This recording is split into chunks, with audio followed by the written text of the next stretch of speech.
નમસ્કાર મિત્રો, સ્વાગત છે તમારું અમારી યુટ્યુબ ચેનલ ઓનલાઈન ઇન્ફો ગુજરાતીમાં। તો આજે આપણે આ વિડીયોમાં વિદ્યાર્થીઓ માટે અગત્યની સ્કોલરશિપની યોજના વિશે ચર્ચા કરીશું। પરંતુ તે પહેલાં તમને વિડીયો ગમે તો લાઇક કરજો અને ચેનલમાં નવા હોય તો ચેનલને સબસ્ક્રાઇબ કરજો, જેથી તમને નવી અપડેટ મળતી રહે। તો ચાલો વિડીયો જોઈએ। તો મિત્રો, રાજ્યમાં સરકારી અથવા તો અનુદાનિત પ્રાથમિક શાળાઓ છે, તો આ શાળાઓમાં ધોરણ 1 થી ધોરણ 5 સુધીનો અભ્યાસક્રમ જે વિદ્યાર્થીઓએ પૂર્ણ કરેલો હોય અને તે વિદ્યાર્થીઓમાંથી જે તેજસ્વી વિદ્યાર્થીઓ છે તેમની એક પરીક્ષા લેવામાં આવશે, એટલે કે CET કોમન એન્ટ્રન્સ ટેસ્ટ લેવામાં આવશે અને તેનું એક મેરિટ લિસ્ટ તૈયાર કરવામાં આવશે અને મેરિટના ધોરણે વિદ્યાર્થીઓને સ્વનિર્ભર એટલે કે જે ખાનગી શાળાઓ છે તેમાં ધોરણ 6માં મફત પ્રવેશ આપવામાં આવશે અને તે શાળામાં વિદ્યાર્થીઓને ધોરણ 6 થી ધોરણ 12 સુધીનો અભ્યાસક્રમ છે તે પૂર્ણ કરાવવામાં આવશે। અને તેના માટે મિત્રો રાજ્ય સરકારશ્રી દ્વારા એક સ્કોલરશિપ યોજના પણ અમલમાં મૂકવામાં આવેલી છે કે જે યોજનાનું નામ છે મુખ્યમંત્રી જ્ઞાન સેતુ મેરિટ સ્કોલરશિપ યોજના। આ યોજના અંતર્ગત વિદ્યાર્થીઓને ધોરણ 6 થી ધોરણ 12 સુધી શાળામાં મફત પ્રવેશ આપી એટલે કે મિત્રો અહીં ફ્રી શિક્ષણ આપી અને વિદ્યાર્થીઓને સ્કોલરશિપ પણ આપવામાં આવે છે। તો હવે આપણે ચર્ચા કરી લઈએ કે આ યોજનામાં શું લાભ છે।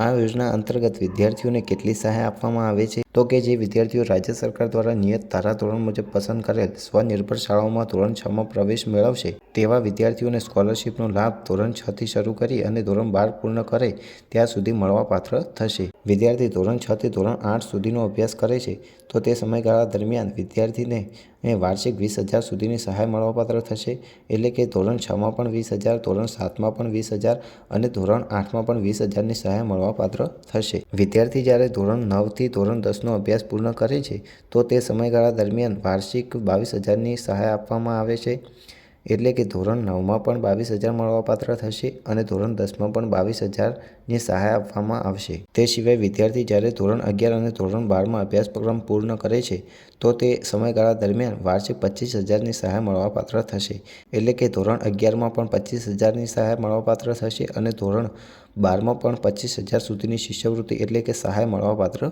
થશે। તે સિવાય જે વિદ્યાર્થીઓ સરકારી અથવા તો કોઈપણ જે અનુદાનિત પ્રાથમિક શાળાઓ છે તેમાં જો ધોરણ 6માં મફત પ્રવેશ મેળવે છે તો ધોરણ 6 અને ધોરણ 8નો જે અભ્યાસ છે તે અભ્યાસના સમયગાળા દરમિયાન વિનામૂલ્યે વિદ્યાર્થીને નિઃશુલ્ક અભ્યાસ આપવામાં આવશે। સાથે સાથે વધારાની સ્કોલરશિપ છે તે પણ મળવાપાત્ર થશે, જેમાં વિદ્યાર્થી ધોરણ 6 થી ધોરણ 8 સુધીનો અભ્યાસક્રમ પૂર્ણ કરે છે તે સમયગાળા દરમિયાન વાર્ષિક 5,000 સુધીની સહાય આપવામાં આવશે।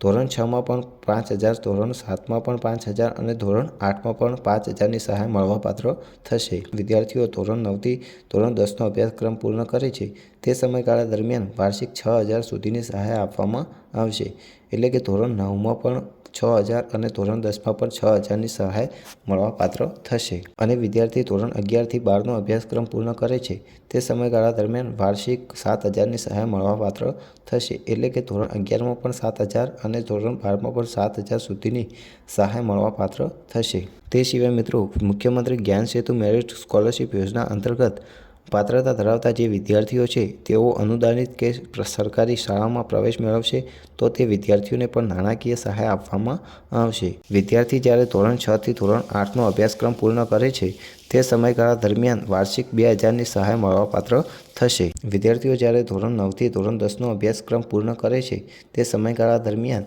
વાર્ષિક 3,000 સુધીની સહાય મળવાપાત્ર થશે। જ્યારે વિદ્યાર્થી ધોરણ 11 અને ધોરણ 12માં પ્રવેશ મેળવશે ત્યારે વિદ્યાર્થીને વાર્ષિક 4,000 સુધીની સહાય આપવામાં આવશે। મિત્રો, આ યોજનાનો લાભ છે તે હાલ અત્યારે જે વિદ્યાર્થીઓ ધોરણ 5માં અભ્યાસ કરે છે તે વિદ્યાર્થીઓ આ યોજનાનો લાભ મેળવી શકશે, પરંતુ વિદ્યાર્થીઓએ CET કોમન એન્ટ્રન્સ ટેસ્ટ એટલે કે પરીક્ષા છે તે આપવાની રહેશે અને આ પરીક્ષાનું આયોજન છે તે રાજ્ય પરીક્ષા બોર્ડ ગુજરાત રાજ્ય ગાંધીનગર દ્વારા કરવામાં આવે છે। તો વર્ષ 2025 માટે જે પરીક્ષાનું આયોજન કરવામાં આવનાર છે તો તેના માટે વિદ્યાર્થીઓ પાસેથી ઓનલાઈન અરજી મંગાવવામાં આવેલી છે। જે વિદ્યાર્થીઓ હાલ 5મા ધોરણમાં અભ્યાસ કરે છે તે વિદ્યાર્થીઓ આ પરીક્ષા માટે અરજી ફોર્મ ભરી શકશે। અહીં મિત્રો વિદ્યાર્થીઓએ 7 ફેબ્રુઆરી 2025થી લઈને 19 ફેબ્રુઆરી 2025ના સમયગાળા દરમિયાન ઓનલાઈન અરજી ફોર્મ ભરવાનું રહેશે। આ યોજના અંતર્ગત જે પણ વિદ્યાર્થીઓ લાભ લેવા માંગતા હોય તે વિદ્યાર્થીઓએ વહેલી તકે આ યોજનાનું ફોર્મ ભરાવી લેવાનું રહેશે।